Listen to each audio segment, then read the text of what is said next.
Salut les organisers et bienvenue dans ce live numéro 67 de mon défi de 365 jours de live. J'espère que vous allez bien. On se retrouve ce soir pour parler, salut Valérie, pour parler d'identité. Et que répéter des affirmations positives, enfin se contenter de répéter des affirmations positives tous les jours, ne va pas changer ton identité. Je travaille depuis quelques mois maintenant sur les blessures. C'est mon projet de sortie de programme, mon prochain programme qui va s'appeler Guérison et qui travaille sur les blessures. Et comme je suis centrée sur ce programme, comme je suis en train de développer tout ce qu'il faut pour ce programme, ça déteint sur ma façon de vivre en fait, dans le sens où quand moi je vois que ma blessure ressurgit, quand j'ai une réaction un petit peu virulente ou quand je me sens déclenchée, je sais que c'est ma blessure. Et donc, je travaille dessus. À chaque fois, je parle à mon ego pour lui dire que, ok, je t'entends, je vois bien que tu as envie de te faire entendre, que tu veux me protéger, mais là, je vais prendre le pouvoir et je vais pas te laisser diriger. Enfin, c'est tout un processus de guérison à suivre. Là, je te dis vraiment les grandes lignes. C'est quand tu commences à être habitué à comprendre le mécanisme de ta blessure. Et forcément, je vois ma blessure, je travaille sur ma blessure. Bonsoir, Mondia Tebassi. Et à côté de ça, ce qui se passe, c'est que je vois aussi les blessures de mon entourage, tout particulièrement. Surtout que depuis quelques mois, nous vivons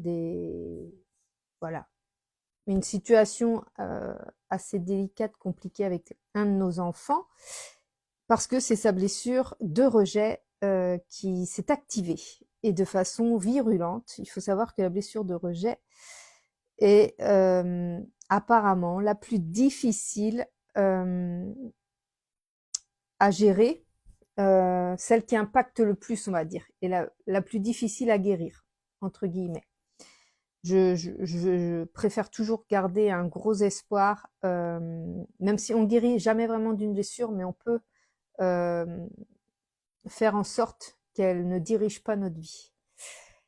Et donc, avec tout ça, voilà, j'ai commencé à travailler avec mon fils. Il est un peu réticent sur certaines choses, donc j'y vais tout doux. Je suis beaucoup plus douce avec mes enfants. Ma fille, blessure d'injustice, comme moi.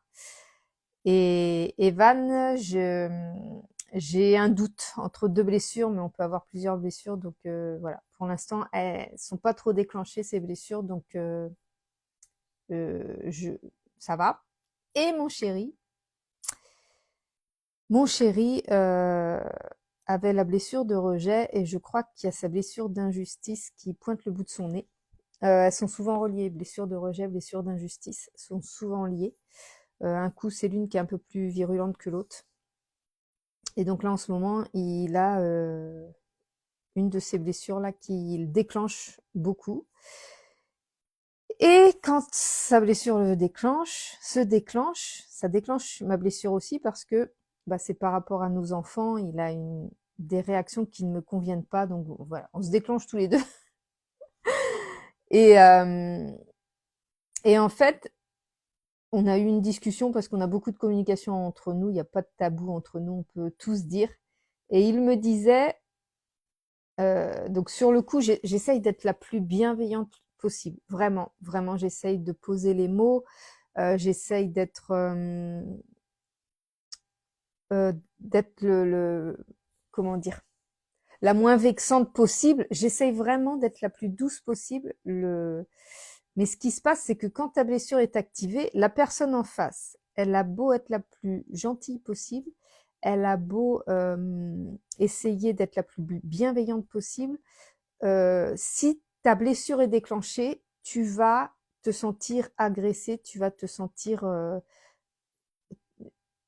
ça va pas matcher quoi. C'est-à-dire que peu importe ce que dit l'autre, ça va pas passer.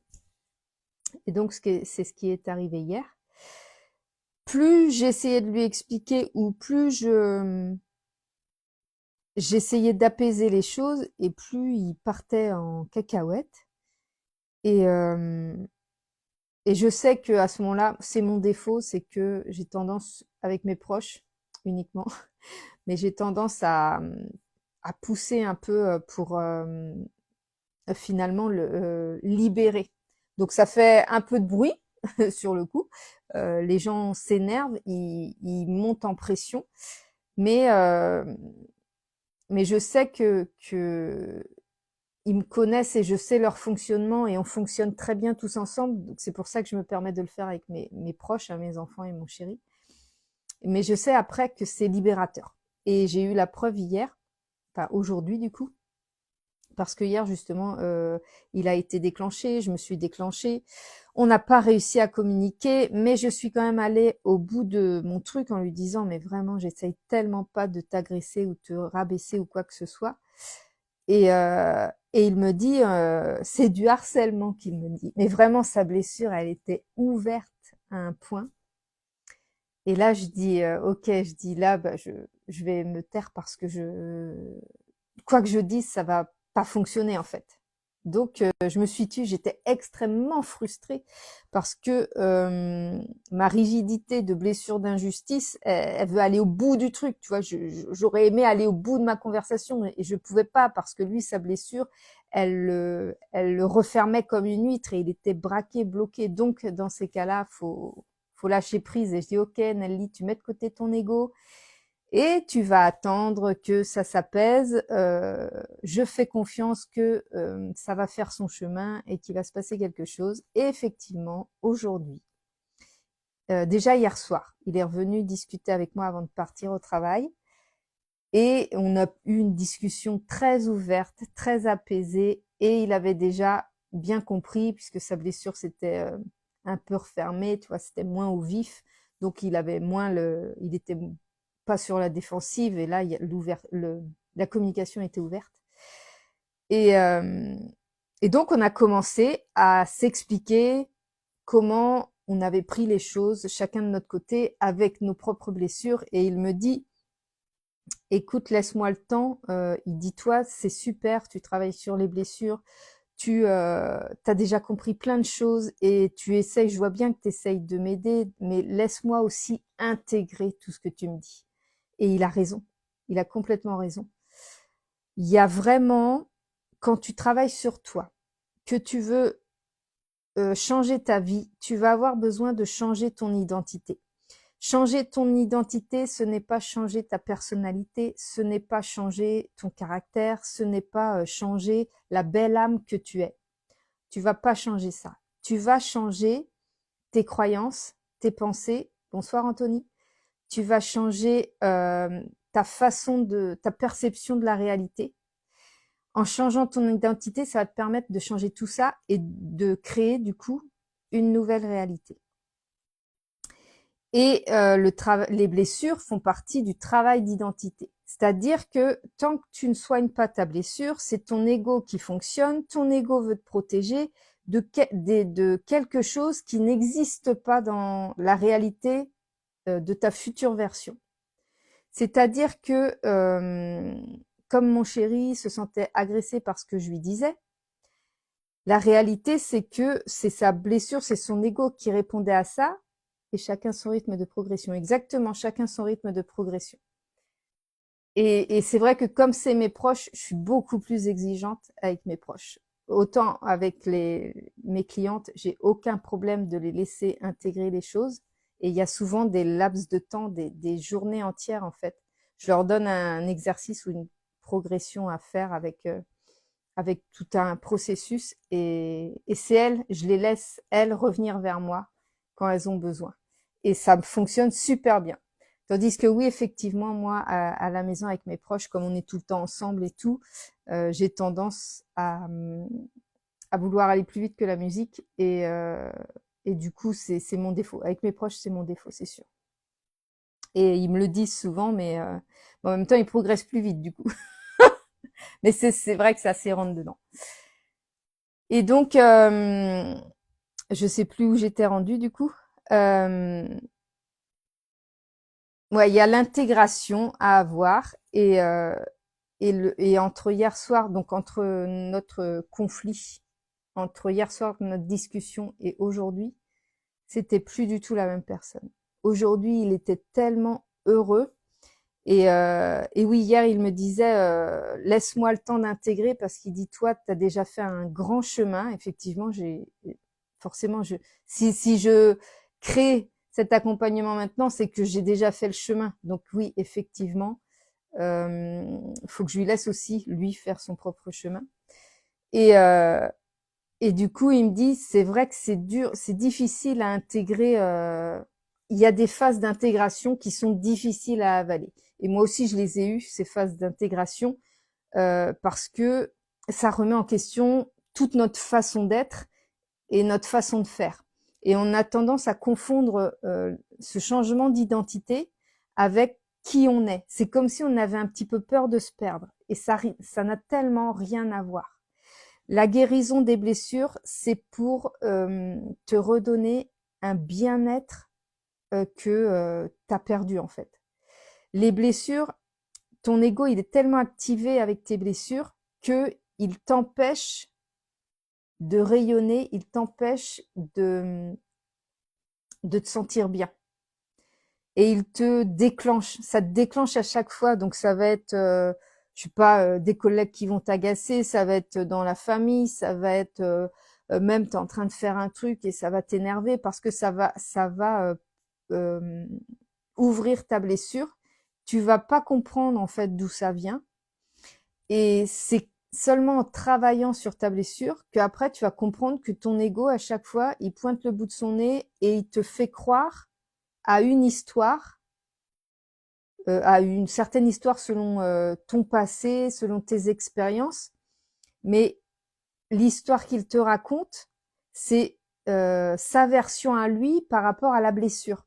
C'est la version de l'ego par rapport à la blessure. Quand tu commences à soigner ta blessure, quand tu commences à travailler sur ta blessure et à la soigner, tu vas te rendre compte que l'interprétation que ton ego avait fait, c'est pas, tu peux changer cette réalité. C'est-à-dire qu'aujourd'hui, la même chose se déclenche, enfin, ta blessure se déclenche dans une situation complètement différente, mais tu as le même genre de réaction. Quand tu soignes ta blessure, tu vas être capable de dire à ton ego, ok, tu es en train de me raconter une version de l'histoire que moi, j'ai pas envie de croire. Parce que cette version de l'histoire, elle me blesse profondément et qu'elle m'empêche d'évoluer et d'aller vers l'objectif que j'ai envie d'atteindre. Et donc, tu vas parler à ton ego comme ça et tu vas le, le faire taire c'est-à-dire que tu vas diminuer son impact sur ta réalité. Et là, tu vas commencer à avoir une nouvelle réalité, celle qui correspond à la version de toi que tu as envie de devenir pour réaliser ce que tu as envie de manifester. Voilà, c'est tout un travail, un cheminement à faire, mais c'est sûr que j'ai des personnes, surtout au début, là j'ai de plus en plus de personnes qui correspondent au profil que je peux aider, mais j'ai encore des personnes dans les abonnés que j'ai qui sont toujours au stade de penser que seulement répéter des affirmations positives tous les jours va être suffisant pour changer leur vie, ou de poser des intentions mais sans rien faire, sans faire attention à leurs pensées, sans faire attention à leurs croyances, sans faire attention à leurs émotions. Et elles pensent qu'elles vont pouvoir, sans rien changer, sans changer leur identité, elles pensent qu'elles vont pouvoir transformer leur vie. Ça ne fonctionne pas comme ça. Ça ne fonctionne pas comme ça. Tu es obligé d'aller changer ton identité par rapport à toutes tes croyances, toutes tes pensées. Et les émotions qui sont déclenchées, ce sont tes guides. Les émotions que tu déclenches et qui ouvrent des blessures, tout ça, ce sont des guides pour te permettre de progresser et de te diriger vers là où tu as envie d'aller. Et ça m'a fait plaisir de voir mon chéri, même si hier c'était difficile au moment où on est rentré en conflit. Déjà d'avoir la discussion, nous on est un couple on s'engueule, mais on est un couple qui communique beaucoup et on ne se fait jamais la gueule. c'est-à-dire que, enfin, faire la gueule, nous, ça dépasse pas 2 minutes. Donc c'est super bien parce que ça permet de crever directement l'abcès. Et c'est super pratique parce que voilà, tu restes pas pendant des jours à te faire la gueule et à ruminer et à monter en pression, tu vois. Donc voilà, c'est l'avantage qu'on a, donc on communique très facilement. Mais n'empêche que c'était très difficile de rentrer en conflit hier et de chacun ne pas réussir à se faire comprendre. Et une fois qu'on a eu apaisé un peu ces émotions, chacun de notre côté, on a pu communiquer de façon sereine. Et aujourd'hui, quand j'ai vu mon chéri, mais ça fait tellement plusieurs semaines que je le vois, que je le voyais euh, sur les nerfs, très à fleur de peau, et c'est très pesant pour l'entourage quand tu es sans arrêt en train de réagir, de surréagir à tout, même si tu essayes de bien faire. Le moindre truc que tu dis, même si c'est pas un reproche, même si c'est pas un reproche, il prenait des choses qu'on pouvait dire pour un reproche ou pour une agression, alors que ça n'en était pas du tout une. Et donc, on a eu beaucoup de discussions déjà, mais hier, c'était vraiment... Bonsoir Fanny, c'était vraiment intense. Et donc, hier soir, cette discussion a fait beaucoup de bien. Et aujourd'hui, ouais, il était de très bonne humeur, il blaguait beaucoup. Enfin, c'était mon chéri comme je le connais dans ses meilleurs jours. Et je lui ai dit, ah, mais quel bonheur de te voir comme ça. Il dit, ben, je me sens libérée. Il m'a dit hier, il y a eu un truc, il dit aujourd'hui, je sens qu'il y a quelque chose qui est passé. Et c'est exactement ça. On passe des paliers à chaque fois qu'on travaille sur soi et qu'on traverse des pics d'émotions comme ça. Quand on sait, comme là, je l'aide en fait à comprendre, parce que lui, il veut pas il veut pas faire de journaling, il veut pas répondre aux questions comme je peux faire. Donc, comme il me dit, t'es ma psychologue. Alors, je suis pas du tout psychologue, mais j'ai ce don d'avoir beaucoup d'écoute avec les gens et j'utilise mon intuition.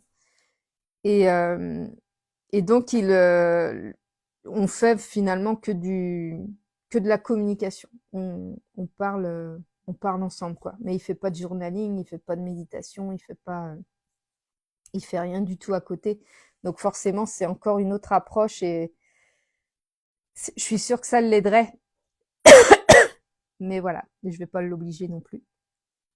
Mais c'est sûr que quand tu veux essayer de progresser seul, bonsoir Margot, eh bien, réussir à suivre un programme comme ceux que je vais préparer, où il en existe d'autres sur d'autres sujets, sur d'autres comptes, suivre un programme où on te demande d'écrire, où on te demande de, de noter tes pensées, tes émotions, etc. Vraiment de travailler en profondeur. Ça va te libérer d'une force et tu vas comprendre comment tu fonctionnes en fait. Comment tes émotions, elles arrivent à te faire...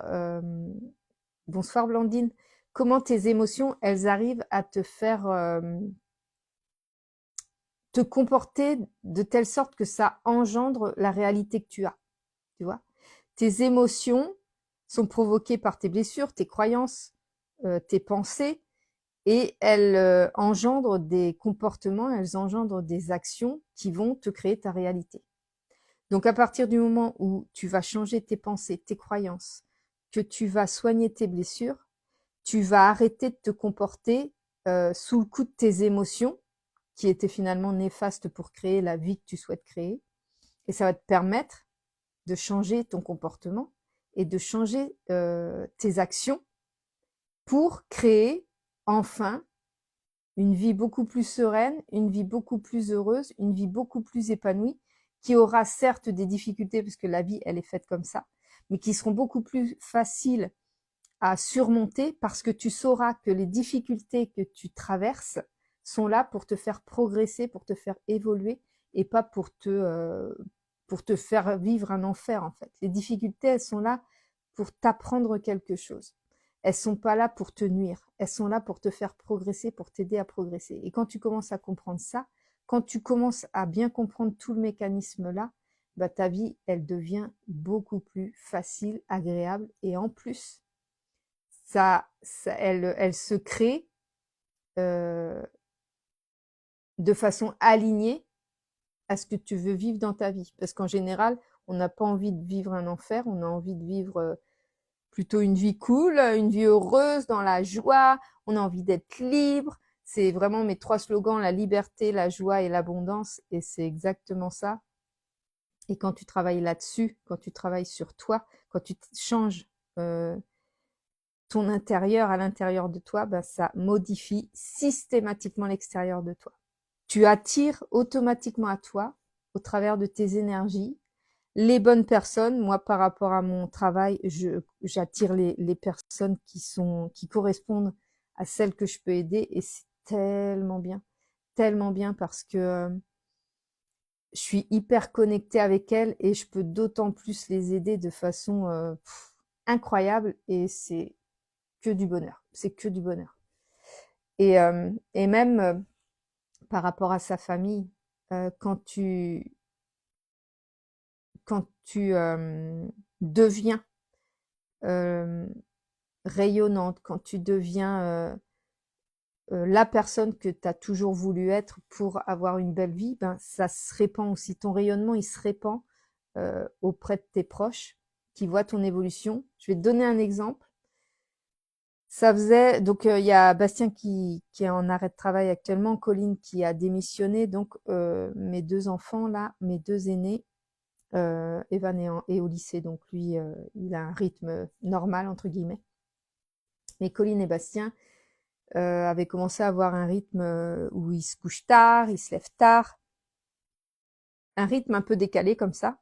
Et, euh, et au départ, j'avais envie de leur dire, j'ai dit, vous savez, si vous voulez retrouver après une activité un peu comme tout le monde, enfin vivre dans notre société, on va dire, bah, va falloir reprendre un rythme un petit peu plus normal.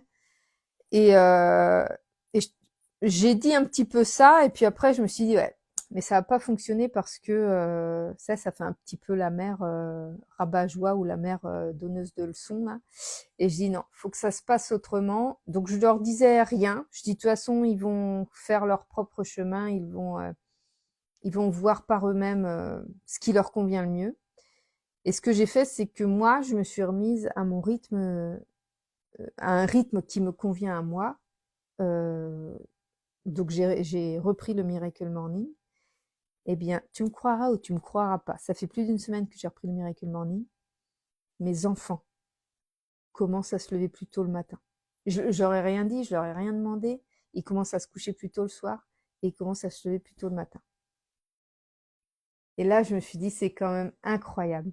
C'est quand même incroyable que uniquement mon énergie à moi, parce que je fais pas de bruit le matin. Je suis pas en train de, tu sais, je suis pas avec les casseroles en train de faire du gros bruit pour dire ils vont se lever et puis on va faire, on va réveiller toute la semaine. Non, non, je fais pas de bruit le matin. Je fais mon petit truc. Je suis tout en discrétion et donc au départ ils continuent à dormir comme avant, et là depuis quelques jours ils commencent à reprendre un rythme normal.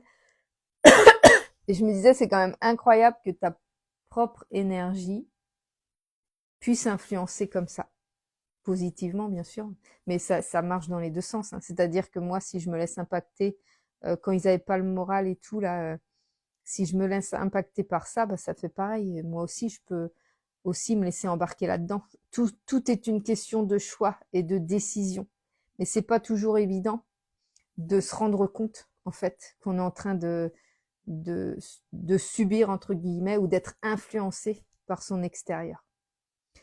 Et quand tu t'en rends compte, bah, tu reviens plus jamais en arrière. Voilà, c'est ce que j'avais envie de partager ce soir. J'espère que bah, ça va vous inspirer, que ça vous a plu. Et puis, euh, et puis voilà, on se retrouve demain pour le prochain live. Je vous souhaite une bonne nuit. Moi, je vais aller me coucher pour me lever. Encore de bonne heure demain. Je vous fais des gros bisous et je vous dis à demain pour le prochain live.